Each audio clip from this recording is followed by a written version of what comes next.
নমস্কার। অ্যাস্ট্রো বার্তা উইথ পল্লবীতে আপনাদের প্রত্যেককে স্বাগত জানাই। আজ আমি কথা বলবো অষ্টম ভাব বা 8th হাউস প্রসঙ্গে। বৈদিক জ্যোতিষে অষ্টম ভাবকে বলা হয়েছে নিধন ভাব। এই ভাবটি থেকে আয়ুর বিচার করা হয়। অষ্টম ভাব থেকে ট্রান্সফরমেশন বা রূপান্তরের বিচার করা হয়। ইনহেরিটেন্সের বিচারও এই ভাবটি থেকেই করা হয়। ন্যাচারাল কালপুরুষ কুণ্ডলিতে অষ্টম ভাব বৃশ্চিক রাশির ঘর। বৃশ্চিক রাশির অধিপতি মঙ্গল এবং কেতু। বৃশ্চিক রাশি গোপনীয়তা এবং রহস্যময়তাকে নির্দেশ করে থাকে। এই ভাবটি থেকে যে কোনো গুপ্তবিদ্যা বা রহস্যবিদ্যার বিচার করা হয়। চলুন জেনে নিই কোন গ্রহ এইভাবে ঠিক কি ফলাফল দিয়ে থাকে। রবি অষ্টম ভাবে একজন জাতক বা জাতিকাকে রিসার্চে সফলতা দিয়ে থাকে। তবে রবি যদি কোনোভাবে অ্যাফ্লিক্টেড হয়ে থাকে, সেই ক্ষেত্রে এদের পিতার সাথে মতের পার্থক্য ঘটতে দেখতে পাওয়া যায়। চন্দ্র অষ্টম ভাবে একজন জাতক বা জাতিকাকে চূড়ান্ত মানসিক অস্থিরতা প্রদান করে থাকে। এদের মায়ের শরীর স্বাস্থ্য নিয়েও যথেষ্ট দুশ্চিন্তায় থাকতে হয়।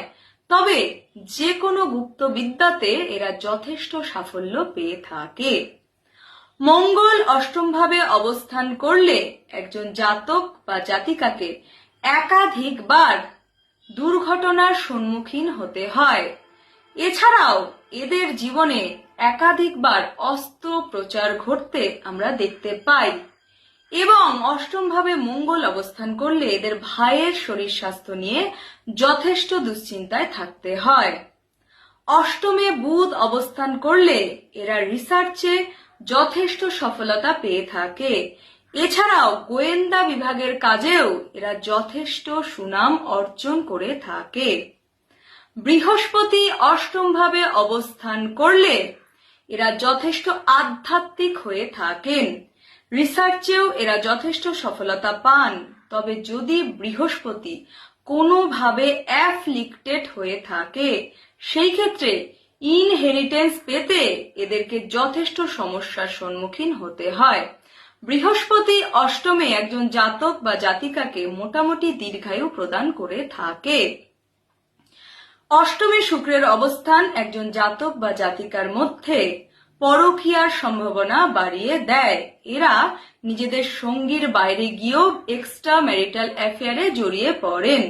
এরা যথেষ্ট বিলাসবহুল জীবন কাটাতে পছন্দ করেন।